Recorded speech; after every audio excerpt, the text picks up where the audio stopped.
le futur. Après le bug de l'an 2000, la civilisation a été éradiquée. Toutes les connaissances ont été perdues. Objection!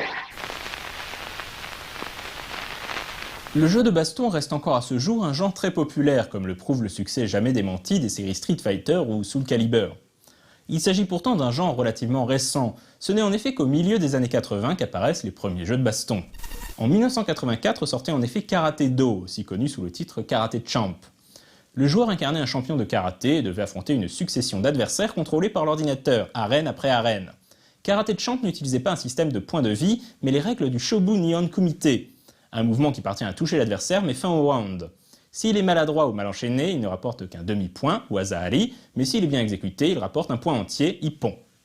Karate Do proposait déjà un mode 2 joueurs, preuve que les développeurs avaient déjà compris que tout l'intérêt de la baston, c'est de pouvoir affronter ses potes.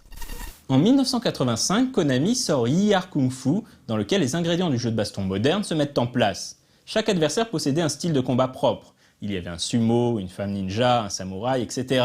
Sans oublier un combat contre le double de son personnage.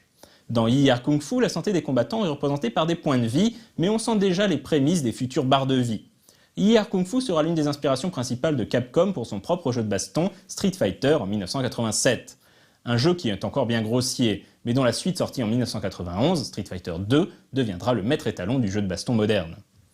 Il est intéressant de noter que Virtua Fighter, le premier jeu de baston en 3D, est sorti dès 1993, soit à peine 2 ans après Street Fighter 2 et moins de 10 ans après Karate Do. Comme quoi, le fossé entre jeux de baston 2D et 3D n'est pas aussi grand que l'on a tendance à le penser.